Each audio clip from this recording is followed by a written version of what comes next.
Hello नमस्कार साथियों, मैं सत्येंद्र सिंह और स्वागत है हमारे चैनल एग्रो सक्सेस टिप्स में। आज हम आप लोगों को बीएससी एजी ऑनर्स 4th सेमेस्टर का जो सब्जेक्ट है आप लोगों का introductory agro meteorology and climate change का जो प्रीवियस ईयर पेपर है आज आप लोगों को लेकर आया हूं। 2022 का है। एंड अगर बात करें आप लोगों के पेपर कोड की तो ये हमारा AGR और 3888 है। तो चलिए बिना कुछ देरी किए हुए अपने क्वेश्चंस की ओर आगे बढ़ते हैं। तो इसमें क्वेश्चन नंबर जो फर्स्ट है हमारा है तो क्या है, तो अ रेनी डे मीन्स यानी जो वर्षा का दिन है तो उसका अर्थ क्या है। तो 2.5 मिलीमीटर से यानी जो 24 घंटों में 2.5 मिलीमीटर वर्षा, या फिर 24 घंटों में 2.5 मिलीमीटर से कम वर्षा, या फिर वर्षा ना होना, या फिर 24 घंटे बादल छाए रहना। तो जो हमारा वर्षा के दिन का अर्थ होता है 24 घंटों में 2.5 मिलीमीटर वर्षा से अधिक होता है। तो इसमें हमारा 24 घंटों में 2.5 मिलीमीटर वर्षा हो जाएगा, क्योंकि यहाँ पर तो 2.5 मिलीमीटर से कम वर्षा दी हुई है तो ये तो हमारा नहीं होगा, और वर्षा ना होना ये भी नहीं होगा। एंड ये हमारा जो ऑप्शन नंबर डी है यानी 24 घंटे बादल छाए रहना, तो ये भी नहीं होगा। तो इसका राइट आंसर हमारा ऑप्शन नंबर ए हो जाएगा, यानी कि 24 घंटों में जो 2.5 मिलीमीटर वर्षा है तो हम लोग मान सकते हैं कि वर्षा के दिन का ये अर्थ होता है।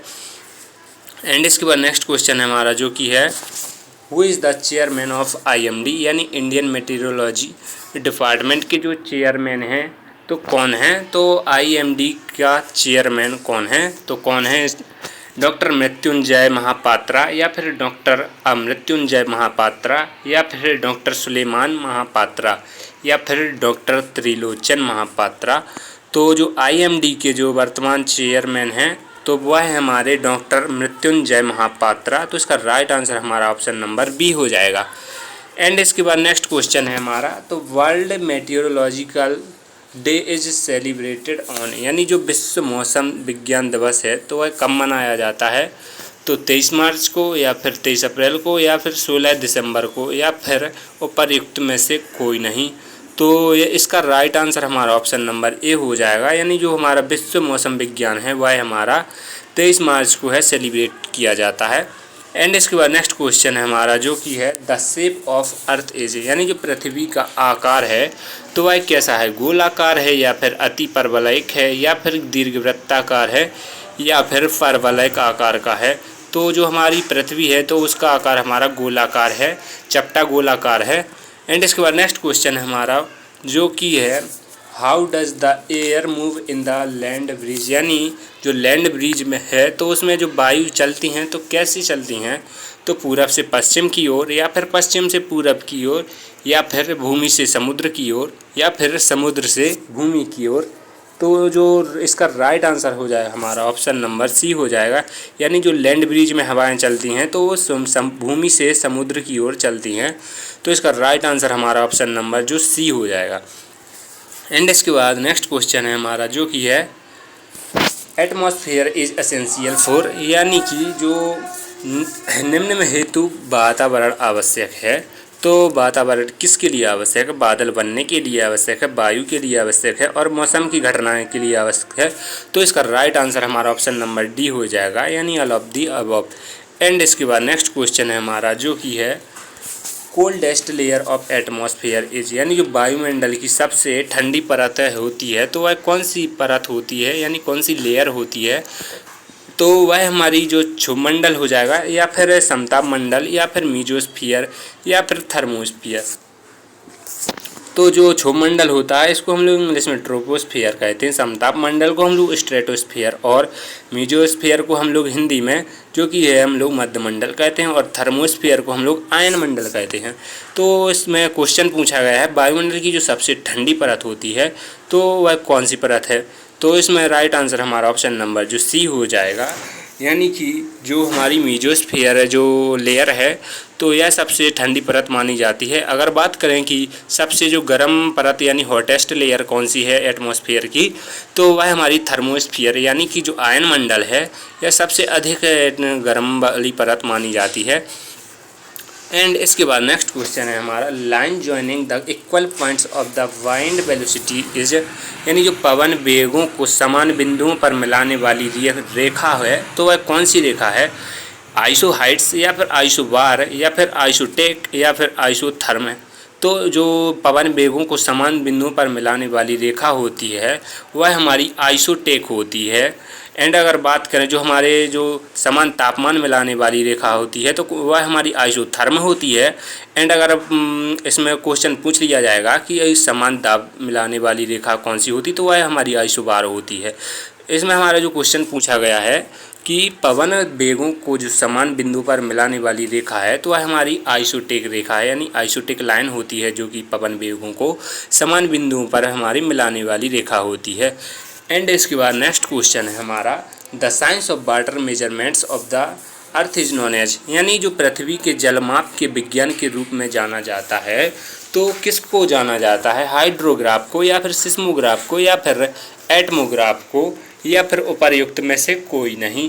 तो जो इसका राइट आंसर हो जाएगा हमारा ऑप्शन नंबर डी, यानी कि जो हम लोग पृथ्वी के जलमाप के विज्ञान को हाइड्रोलॉजी या ओशियनोग्राफी कहते हैं। तो इसमें हमारा आंसर नहीं दिया गया है तो इसमें हमारा ऑप्शन नंबर डी हो जाएगा, यानी नन ऑफ दी अबव, यानी उपर्युक्त में से कोई नहीं। एंड इसके बाद नेक्स्ट क्वेश्चन है हमारा जो कि है sun loving plants are known as, यानी जो सन लविंग पौधों को जाना जाता है तो सन लविंग पौधों को किस रूप में जाना जाता है, तो सोशियोफाइट या फिर हेलियोफाइट या फिर जीरोफाइट या फिर ब्रायोफाइट। तो हम लोग जो सन लविंग पौधों को जानते हैं जो कि हेलियोफाइट्स प्लांट्स के नाम से जानते हैं, हेलियोफाइट। अगर आप लोगों को हमारा वीडियो अच्छा लग रहा है तो प्लीज़ वीडियो को लाइक और चैनल को सब्सक्राइब कर दें, क्योंकि मैं आप लोगों को ऐसे ही वीडियोस लाता रहूँगा। तो चलिए नेक्स्ट क्वेश्चन है हमारा, जिसमें क्वेश्चन है हमारा the world meteorological organisation is situated in, यानी जो विश्व मौसम विज्ञान संगठन स्थित है तो कहाँ स्थित है, जेनेवा में या फिर दिल्ली में या फिर मनीला में या फिर बीजिंग में। तो यह हमारा जो कि जिनेवा में सिचुएटेड है, यानी जो विश्व मौसम विज्ञान दिवस है, यानी WMO वर्ल्ड मेटीरियोलॉजी ऑर्गेनाइजेशन जो कि हमारा विश्व मौसम विज्ञान जो संगठन स्थित है तो वह हमारा है जो कि जिनेवा में है। एंड इसके बाद नेक्स्ट क्वेश्चन है हमारा the layer that separates the stratosphere and mesosphere is known as, यानी जो समताप मंडल एवं मध्य मंडल को अलग करने वाली परत कहलाती है। तो कौन सी लेयर है जो कहलाती है जो समताप मंडल एवं मध्य मंडल को अलग करने वाली, तो मेसोस्फीयर तो नहीं है, ये हमारे जो कि है मध्य मंडल। एंड और जो समताप मंडल है उसको कहते हैं स्ट्रेटोस्फीयर है, तो ये हमारा इसका राइट आंसर हो जाएगा, यानी ऑप्शन नंबर बी। और जो ट्रोपोपोज है लेयर हमारी, तो ये हमारे क्षोभ मंडल और समताप मंडल के बीच की जो लेयर होती है इसको ट्रोपोपोज कहते हैं। तो इसका जो राइट आंसर हमारा ऑप्शन नंबर बी हो जाएगा, यानी जो स्ट्रेटोस्पोज है जो कि समताप मंडल और मध्य मंडल को अलग करने वाली है जो परत कहलाती है। एंड इसके बाद नेक्स्ट क्वेश्चन है हमारा जो कि है which instrument is used to measure evapotranspiration, या जो बाष्पोत्सर्जन को मापने के लिए किस यंत्र का प्रयोग करते हैं। तो किस यंत्र का प्रयोग किया जाता है बाष्पोत्सर्जन को मापने के लिए, तो लाइसीमीटर का या फिर नैनोमीटर का या फिर बैरोमीटर का या फिर एनीमोमीटर का। तो जो लाइसीमीटर है तो इसका प्रयोग है हम लोग जो कि है बाष्पोत्सर्जन को मापने के लिए करते हैं। अगर बात करें बैरोमीटर की, तो जो बैरोमीटर है तो ये हमारे जो वायु दबाव और वायु दबाव को मापने के लिए किया जाता है। एनीमोमीटर का प्रयोग है जो कि हवा की गति को मापने के लिए किया जाता है। तो जो इसका राइट आंसर हमारा ऑप्शन नंबर ए हो जाएगा, यानी जो लाइसीमीटर है तो इसका प्रयोग हम लोग बाष्पोत्सर्जन को मापने के लिए करते हैं। एंड इसके बाद नेक्स्ट क्वेश्चन है हमारा condensation of liquid drops that deposit on vegetative surface is called, यानी जो तरल बूंदों का संघनन है तो वह जो सतह पर जमा हो जाता है तो कहलाता है। तो क्या कहलाता है, यह हमारा वर्षा या फिर कोहरा या फिर ओस या फिर कुहासा। तो जो तरल बूंदों का संघनन है जो सतह पर जम जाता है तो यह हमारा ड्यू यानी कि ओस कहलाता है। तो इसका राइट आंसर हमारा ऑप्शन नंबर सी हो जाएगा।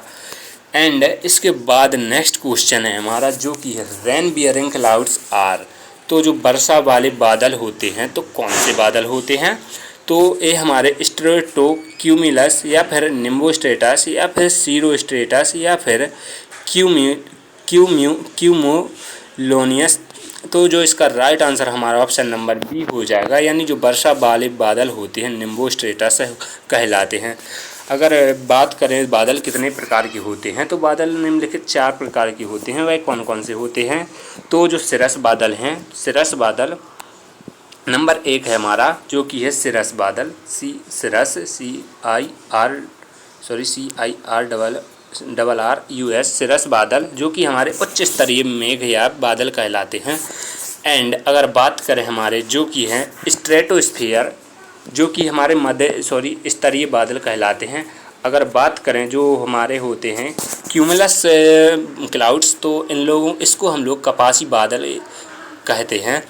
एंड अगर जो बात करें निम्बस की, तो निम्बस क्लाउड्स होते हैं हमारे वर्षा वाले बादल कहलाते हैं।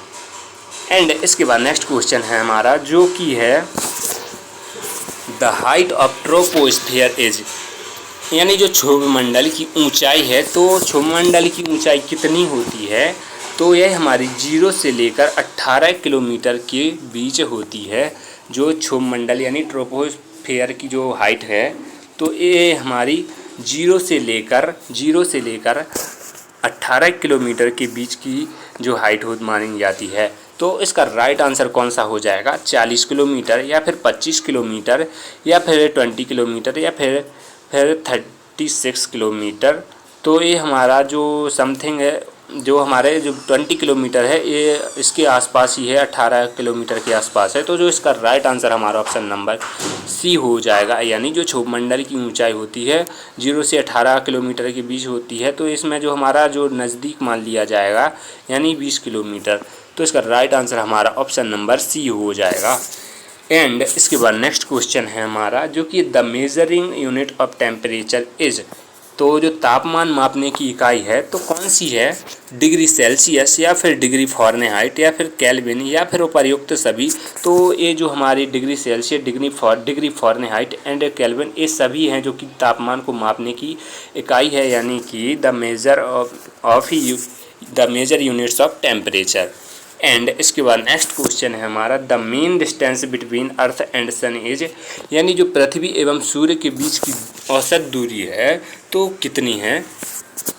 147 मिलियन किलोमीटर या फिर 150 मिलियन किलोमीटर या फिर 152 मिलियन किलोमीटर या फिर 155 मिलियन किलोमीटर।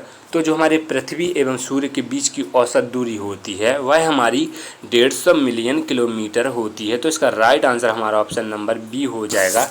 अगर बात करें कि हमारे पृथ्वी और जो चंद्रमा तक के बीच की दूरी है, तो वह हमारी 3,84,400 है, जो कि है पृथ्वी और चंद्रमा के बीच की दूरी होती है। एंड इसके बाद नेक्स्ट क्वेश्चन है हमारा, जो कि है the science of atmosphere is called, तो जो वायुमंडल का विज्ञान है तो उसको क्या कहा जाता है? तो इसको हम लोग है जो कि मेटेरियोलॉजी या फिर क्लाइमेटोलॉजी या फिर एरोनॉमी या फिर उपर्युक्त सभी। तो जो वायुमंडल का विज्ञान है हमारा तो मेटेरियोलॉजी कहलाता है। तो इसका राइट आंसर हमारा ऑप्शन नंबर ए हो जाएगा। एंड इसके बाद नेक्स्ट क्वेश्चन है हमारा, जो कि है months of October and November are known as, तो जो हमारा अक्टूबर और नवंबर महीने जाने जाते हैं तो किसके लिए जाने जाते हैं? तो मानसून का सीज़न तो हम लोग नहीं मानते हैं। ये मानसून का सीज़न हमारा 1 जून से स्टार्ट होता है, तो ये तो हमारा आंसर नहीं होगा। जो रिट्रीटिंग मानसून सीज़न है तो ये हमारा अक्टूबर और नवंबर महीने में जाने जाते हैं। तो इसका राइट आंसर हमारा ऑप्शन नंबर जो बी है राइट हो जाएगा। एंड जो सी है तो ये नहीं होगा, ये भी नहीं होगा। तो इसका राइट आंसर हमारा ऑप्शन नंबर जो बी हो जाएगा, यानी रिट्रीटिंग मानसून सीजन है जो कि अक्टूबर और नवंबर महीने में होता है। यानी जो फिर वापसी सीजन है जो कि कब से आ जाता है हमारा अक्टूबर और नवंबर माह में आ जाता है। एंड इसके बाद नेक्स्ट क्वेश्चन है, मेरी जो तबीयत बहुत ख़राब चल रही है इस दिनों, फिर भी मैं आप लोगों को वीडियो ला रहा हूँ, फिर भी आप लोग मेरे को सपोर्ट नहीं दिखा रहे हो। फिर ऐसे कैसे चलेगा गाइस। मैं आप लोगों को बहुत ही अच्छे से समझा कर आप लोगों को वीडियोस बना रहा हूँ, फिर भी आप लोग मेरे को जो सपोर्ट नहीं दिखा रहे हो। तो चलिए, जो हमारा क्वेश्चन है 21 है, तो वह हमारा है principal agrometeorological observatory is also known as, यानी जो प्रमुख कृषि मौसम वेधशाला को यह भी जाना जाता है। तो इसका राइट आंसर है मुझे नहीं मिला है। अगर आप लोगों को इसका राइट आंसर मिले तो आप लोगों को क्या करना है, जो कमेंट में आप लोगों को इसका राइट आंसर कमेंट करना है। मैं आप लोगों का कमेंट है जो कि पिन कर दूंगा। तो चलिए, जो नेक्स्ट क्वेश्चन है इसमें हमारा है, तो वह है हमारा एग्रोमेटियोरोलॉजी मीन्स, यानी जो कृषि मौसम विज्ञान का अर्थ है। तो कृषि मौसम विज्ञान का अर्थ क्या है, तो कृषि में मौसम विज्ञान का अनुप्रयोग, या फिर विश्व युद्ध में मौसम विज्ञान का अनुप्रयोग, या फिर अंतरिक्ष में मौसम विज्ञान का अनुप्रयोग, या फिर उपर्युक्त सभी। तो जो इसका राइट आंसर हमारा ऑप्शन नंबर ए हो जाएगा। यानी जो कृषि मौसम विज्ञान का अर्थ होता है कृषि में मौसम विज्ञान का जो अनुप्रयोग, ये जो विश्व युद्ध में मौसम विज्ञान का अनुप्रयोग नहीं होगा। एंड जो है ऑप्शन सी, यानी अंतरिक्ष में मौसम विज्ञान का अनुप्रयोग, तो ए भी नहीं होगा। तो इसका राइट आंसर हमारा ऑप्शन नंबर ए हो जाएगा। यानी जो कृषि में मौसम विज्ञान का अनुप्रयोग ही हमारा कृषि मौसम विज्ञान का अर्थ होता है। एंड इसके बाद नेक्स्ट क्वेश्चन है, the duration of bright sunshine hours are recorded by, यानी जो तीव्र धूप के घंटों की अवधि है तो किसके द्वारा रिकॉर्ड की जाती है, तो किस उपकरण द्वारा हम लोग है जो कि रिकॉर्ड कर सकते हैं। तो सनशाइन रिकॉर्डर द्वारा, या फिर पेन एवेपोरोमीटर द्वारा, या फिर रेन गेज द्वारा, या फिर नैनोमीटर द्वारा। तो जो हमारा ऑप्शन नंबर ए हो जाएगा, राइट हो जाएगा, जो कि सनशाइन रिकॉर्डर द्वारा। नाम से ही पता चल रहा है कि जो सनशाइन रिकॉर्डर द्वारा हम लोग तीव्र धूप के घंटों की अवधि को रिकॉर्ड कर सकते हैं। एंड अगर बात करें हमारे जो रेन गेज है, तो ये हमारा वर्षा मापी यंत्र होता है रेन गेज। एंड इसके बाद नेक्स्ट क्वेश्चन है हमारा जो कि है 24 है, जो कि the measure of intensity of heat is, यानी ऊष्मा की तीव्रता का माप है। तो कौन है, तो जो इसका राइट आंसर हमारा ऑप्शन नंबर जो डी हो जाएगा, यानी तापमान जो कि ऊष्मा की तीव्रता का माप होता है। तो इसका राइट आंसर हमारा ऑप्शन नंबर डी हो जाएगा। एंड इसके बाद नेक्स्ट क्वेश्चन है, हीट इज ट्रांसमिटेड बाय, यानी जो ऊष्मा का संचारण होता है तो किसके द्वारा होता है, तो संचालन द्वारा, संवहन द्वारा, या फिर विकिरण द्वारा। तो जो ऊष्मा का संचरण होता है हमारा कंडक्शन, कॉन्वेक्शन एंड रेडिएशन, इन तीनों के द्वारा होता है जो ऊष्मा का संचरण। तो इसका राइट आंसर हमारा ऑप्शन नंबर डी हो जाएगा, यानी उपरोक्त सभी। एंड इसके बाद नेक्स्ट क्वेश्चन है हमारा जो कि है, ozone layer is found in layer of atmosphere, यानी जो ओजोन परत है वायुमंडल की परत पाई जाती है। तो किस परत में पाई जाती है जो ओजोन परत की वायुमंडल में, तो क्षोभ मंडल में, या फिर समताप मंडल में, या फिर मध्य मंडल में, या फिर उपर्युक्त में से कोई नहीं। तो जो ओजोन परत है तो वह हमारे समताप मंडल में पाई जाती है, समताप मंडल में पाई जाती है। अगर बात करें इसकी ऊंचाई कितनी है, तो इसकी ऊंचाई हमारी 20 किलोमीटर से लेकर के जो लगभग 40 से 45 किलोमीटर की बीच की दूरी होती है, समताप मंडल के बीच की दूरी। एंड इसके बाद नेक्स्ट क्वेश्चन है हमारा जो कि है, the wave length of infrared radiation is, यानी जो अवरक्त विकिरण का तरंग दैर्ध्य है तो कितना होता है। तो जो इसका राइट आंसर हमारा ऑप्शन नंबर हो जाएगा जो कि है ए, यानी 700 नैनोमीटर से 1 मिलीमीटर। यानी जो अवरक्त विकिरण का तरंग दैर्ध्य होता है जो 760 से लेकर हमारा 1 लाख तक होता है, 1 लाख तक होता है। तो 760 नैनोमीटर से 760 नैनोमीटर से 1 लाख तक। तो जो इसका राइट आंसर हमारा ऑप्शन नंबर ए हो जाएगा, यानी 700 नैनोमीटर से 1 मिलीमीटर। एंड इसके बाद नेक्स्ट क्वेश्चन है हमारा जो कि है, हैवी रेनफॉल मीन्स, यानी भारी वर्षा से तात्पर्य है। तो इसका राइट आंसर मुझे नहीं मिला है, मेरे हिसाब से ऑप्शन नंबर ए हो जाएगा। मैं डिक्लेयर नहीं कह सकता हूँ कि कौन सा है। मेरे हिसाब से ऑप्शन नंबर ए होगा, बट आप लोग देख लेना।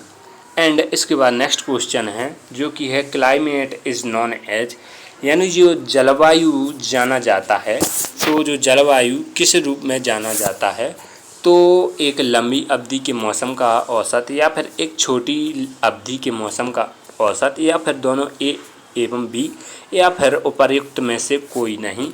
तो जो जलवायु होती है, कहीं की भी जलवायु होती है, तो वहाँ जो की है तो वो है एक लंबी जो यानी लॉन्ग पीरियड्स होती है वहाँ की जलवायु। तो इसका राइट आंसर हमारा ऑप्शन नंबर ए हो जाएगा। मान लीजिए कहीं की भी जलवायु है तो वहाँ की जो जलवायु होगी वो लंबी अवधि के लिए होगी, तो इसका राइट आंसर हमारा ऑप्शन नंबर ए हो जाएगा। एंड इसके बाद नेक्स्ट क्वेश्चन है हमारा instrument used to measure air humidity is, यानी जो वायु आर्द्रता को मापने के उपयोग में आने वाला यंत्र है। तो जो वायु आर्द्रता को मापने के लिए किस यंत्र का प्रयोग करते हैं, तो किसका प्रयोग करते हैं, तो जो इसका राइट आंसर हमारा ऑप्शन नंबर ए हो जाएगा, सॉरी बी हो जाएगा। जो थर्मो हाइग्रोमीटर है, इसके द्वारा हम लोग है जो कि वायु आर्द्रता को मापते हैं। अगर टेंसियोमीटर की बात करें तो इसमें जो कि टेंसियोमीटर द्वारा हम लोग मृदा की नमी को मापते हैं। एंड इसके बाद नेक्स्ट क्वेश्चन है हमारा जो कि है the height of A Stevenson screen above the ground surface is, यानी जो स्टीवेंसन स्क्रीन की ऊंचाई होती है तो ज़मीन से कितनी होती है, तो यह हमारी 4 फुट होती है। अगर बात करें मीटर में तो 1.25 मीटर 1.25 मीटर होती है। ये हमारी फुट में दी गई है। तो यहाँ पर हमारा जो है स्टीवेंसन स्क्रीन की ऊंचाई ज़मीन की सतह से हमारी जो कि है 4 फुट होती है। तो इसका राइट आंसर हमारा ऑप्शन नंबर बी हो जाएगा। अगर यहाँ पर वो जैसे कि एग्जाम मीटर में पूछ लेता तो यहाँ पर हमारा जो ऑप्शन भी दिया होता 1.25 मीटर। एंड इसके बाद नेक्स्ट क्वेश्चन है हमारा जो कि है अल्बिडो इज़ मैक्सिमम ड्यूरिंग, तो अल्बिडो अधिकतम की अवधि है तो प्रातः काल में होती है, या फिर दोपहर में, या फिर रात्रि के समय, या फिर उपर्युक्त में से कोई नहीं। तो जो अल्बिडो की अधिकतम की अवधि है तो किस समय है जो अल्बिडो सबसे अधिक होता है, तो ये हमारा है जो कि है सुबह यानी प्रातः काल होता है, मॉर्निंग टाइम में। अगर बात करें कि अल्बिडो सबसे अधिक किस में होता पाया जाता है, तो ये बर्फ़ में सबसे अधिक होता है। फिर इसके बाद हम लोग जैसे तरल में हैं तो पानी में, इसके बाद फिर ऐसे ही चले इसका क्रम चलता है। तो जो अल्बिडो होता है वह सुबह के समय अधिक होता है, और जो है जो बर्फ़ है उसमें सबसे अधिक अल्बिडो देखने को मिलता है। एंड इसके बाद नेक्स्ट क्वेश्चन है हमारा जो कि day and night are caused due to earth, यानी जो दिन एवं रात है पृथ्वी के कारण होते हैं। तो जो दिन और रात हैं पृथ्वी के किसके कारण होता है, तो रिवॉल्यूशन, या फिर रोटेशन, या फिर जो कि है गुरुत्वाकर्षण, या फिर कैरियोलिस बल। तो इसका जो राइट आंसर हो जाएगा हमारा रोटेशन, यानी जो घूर्णन के द्वारा होता है। जो दिन एवं रात होते हैं हमारे पृथ्वी के, जो पृथ्वी के दिन और रात हमारा घूर्णन गति के कारण होती हैं।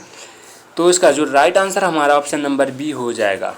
एंड इसके बाद नेक्स्ट क्वेश्चन है हमारा जो कि path distance covered by solar radiation is more at, यानी जो सौर विकिरण द्वारा पथ दूरी अधिकतम होती है तो किस में होती है, तो किस समय होती है, तो सूर्योदय के समय, या फिर सूर्यास्त के समय, या फिर सूर्योदय एवं सूर्यास्त के समय, या फिर उपर्युक्त में से कोई नहीं। जो सौर विकिरण सबसे अधिक किस समय होता है, तो यह हमारे दोपहर यानी कि आफ्टरनून में, यानी कि जो नून है दोपहर में होता है। तो इसमें हमारा दोपहर नहीं दिया गया है, तो जो ऑप्शन नंबर डी हो जाएगा, यानी उपर्युक्त में से कोई नहीं। जो कि हमारा दोपहर में है सौर विकिरण देखने को सबसे अधिक मिलता है। एंड इसके बाद नेक्स्ट क्वेश्चन है हमारा जो कि है the most effective isobar of a ultraviolet radiation is, तो यानी कि जो पराबैंगनी विकिरण का सबसे अधिक प्रभावी अवशोषक है तो क्या है, नाइट्रोजन, या फिर ओजोन, या फिर कार्बन डाइऑक्साइड, या फिर ऑर्गन।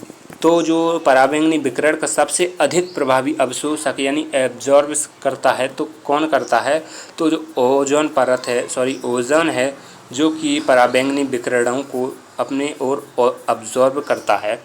तो इसका right answer option number B हो जाएगा, यानी ओजोन। एंड इसके बाद नेक्स्ट क्वेश्चन है हमारा, जो कि है द इंडियन मीटियोरोलॉजिकल डिपार्टमेंट यानी IMD was established in the year, यानी जो भारतीय मौसम विभाग की स्थापना है तो किस वर्ष में हुई थी। तो जो इसका राइट आंसर हमारा ऑप्शन नंबर कौन सा हो जाएगा, 1855 या फिर 1865 या फिर 1875 या फिर 1885।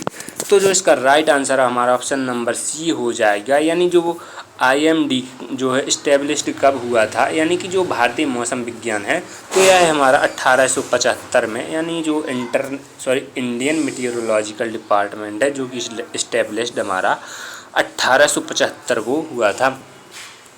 एंड इसके बाद नेक्स्ट क्वेश्चन है हमारा, जो कि है the world meteorology is derived from, यानी कि जो मेटियोरोलॉजी शब्द है तो उसकी उत्पत्ति किस भाषा से हुई है, तो किस भाषा से हुई है, लैटिन भाषा से या फिर ग्रीक भाषा से या फिर हिंदी भाषा से या फिर फ्रेंच भाषा से। तो जो मेटीरियोलॉजी शब्द है तो उसकी उत्पत्ति हमारी ग्रीक भाषा से हुई है। तो इसका राइट आंसर हमारा ऑप्शन नंबर जो कि है बी करेक्ट हो जाएगा।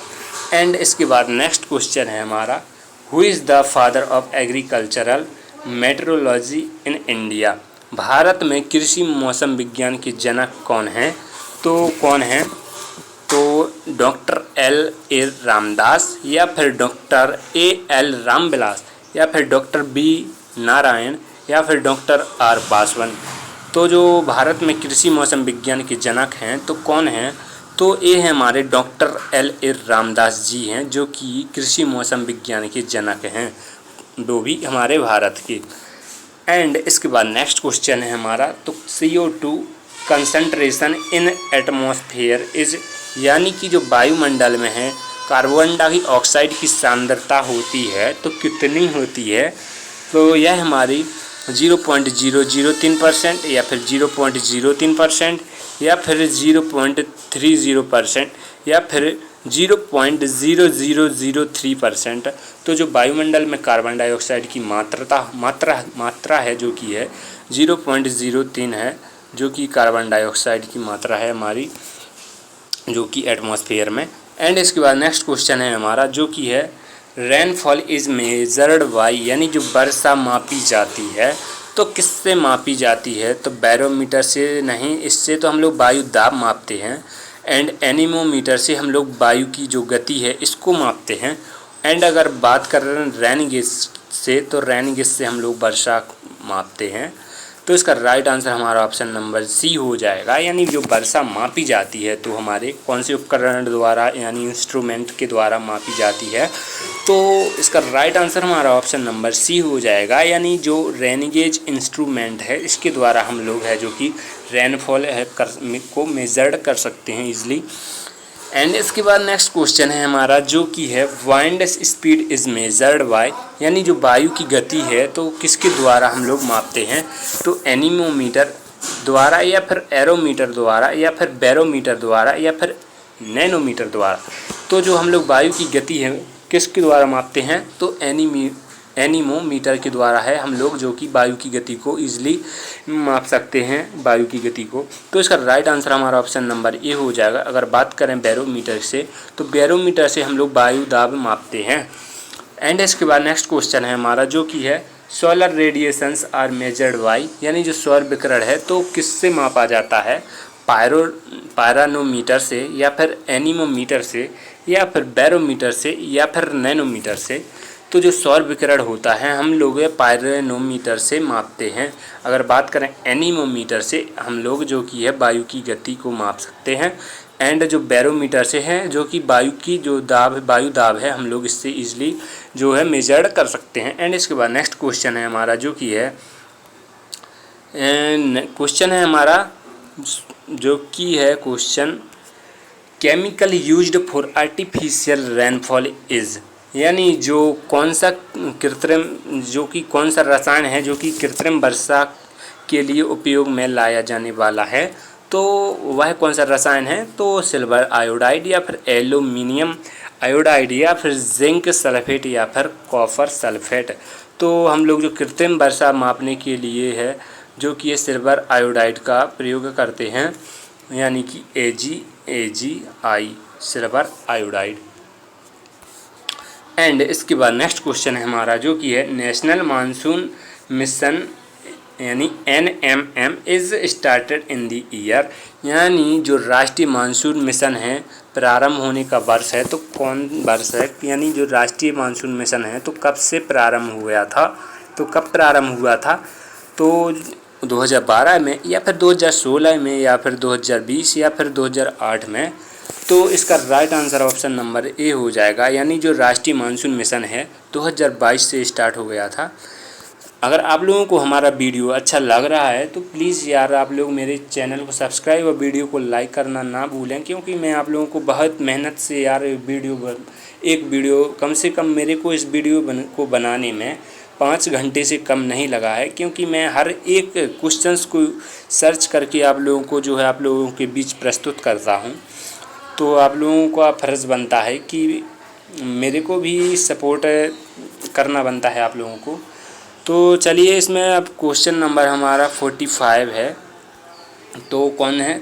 तो प्रिसिपिटेशन इंक्लूड्स, यानी जो वर्षण में सम्मिलित है तो क्या क्या सम्मिलित है? तो ठोस, द्रव या फिर मिश्रण। तो जो वर्षण में सम्मिलित होता है तो हमारा ठोस, द्रव और मिश्रण, जो कि हमारा ऑप्शन नंबर डी हो जाएगा आंसर। उपरोक्त सभी, यानी जो वर्षण में सम्मिलित होता है ठोस होता है, द्रव होता है और मिश्रण भी होता है। इसका राइट आंसर हमारा ऑप्शन नंबर डी हो जाएगा।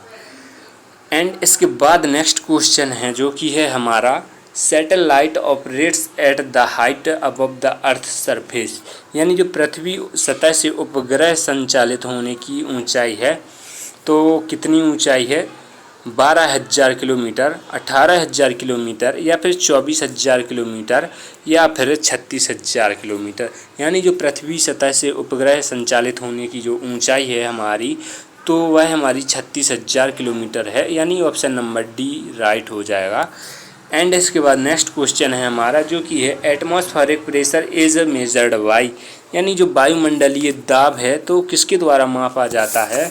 तो एटमॉस्फेरोमीटर से या फिर एनीमोमीटर से या फिर थर्मोमीटर से या फिर एंड्रॉयड बैरोमीटर से। तो जो वायुमंडलीय दाब है तो हम लोग है जो कि बैरोमीटर से मापते हैं, एंड्रॉयड बैरोमीटर से। एंड इसके बाद हमारा जो नेक्स्ट क्वेश्चन है जो कि है the amount of water vapour is measured by, यानी जो जल वाष्प की मात्रा है तो किसके द्वारा है मापी जाती है? तो हाइग्रोमीटर से या फिर एनीमोमीटर से या फिर नैनोमीटर से या फिर बैरोमीटर से। तो जो इसका राइट आंसर हमारा ऑप्शन नंबर जो है ए हो जाएगा, यानी जो हाइड्रोमीटर से है हम लोग जो कि जल वाष्प की मात्रा को इजीली मेजर्ड कर सकते हैं। एंड इसके बाद नेक्स्ट क्वेश्चन है जो कि है हमारा soil thermometer are installed at an angle from ground surface, यानी जो मिट्टी के थर्मामीटर को ज़मीन की सतह से एक कोण पर स्थापित किया जाता है। तो जो इसका राइट आंसर हमारा ऑप्शन नंबर कौन सा हो जाएगा? तो 180 डिग्री या फिर 120 डिग्री या फिर 90 डिग्री या फिर उपरोक्त में से कोई नहीं। तो जो मिट्टी के थर्मामीटर को ज़मीन की सतह से एक कोण पर स्थापित किया जाता है, तो कितने कोण पर स्थापित किया जाता है? तो ये हमारा 600 डिग्री पर जो कि है स्थापित किया जाता है। तो इसमें हमारा ऑप्शन नहीं दिया गया है 600, तो इसका राइट आंसर हमारा ऑप्शन नंबर डी हो जाएगा, यानी उपरोक्त में से कोई नहीं। एंड इसके बाद हमारा लास्ट क्वेश्चन है जो कि है the word monsoon is derived from language, यानी जो शब्द मानसून है तो उसकी उत्पत्ति है किस भाषा से हुई है? तो संस्कृत या फिर हिंदी या फिर मराठी या फिर अरबी। तो जो हमारा जो मानसून शब्द है तो इसकी उत्पत्ति है जो कि हमारी अरबी शब्द से हुई है। तो इसका right answer option number D है। हाँ गाइस, अगर आप लोगों को हमारी इस वीडियो से थोड़ी सी भी हेल्प आप लोगों को मिली है तो आप लोग वीडियो को लाइक और चैनल को सब्सक्राइब करना ना भूलें, क्योंकि मैं आप लोगों को फिर से बता रहा हूँ, क्योंकि मैं आप लोगों को एक वीडियो बनाने में मेरे को 4 से 5 घंटा ईज़िली लग जाते हैं। तो आप लोग भी, अगर वो आप लोगों की इच्छा है कि आप लोगों को क्या करना है, चैनल को सपोर्ट करना है या फिर नहीं, तो वो आप लोगों की इच्छा है। और हाँ, अगर आप लोगों को जो है इसकी पीडीएफ चाहिए हो और जो पीडीएफ मटेरियल्स चाहिए हो, तो हमारे जो टेलीग्राम चैनल को ज्वाइन कर सकते हो। तो मैं आप लोगों को टेलीग्राम चैनल की जो लिंक है डिस्क्रिप्शन बॉक्स में जो प्रोवाइड करवा दूँगा, तब तो आप लोग वहाँ से ईज़िली टेलीग्राम चैनल को वहाँ से आप लोग ज्वाइन कर सकते हो। तो मिलते हैं अगली नेक्स्ट वीडियो में, तब तक के लिए जय हिंद जय Bharat friends, take care, good bye.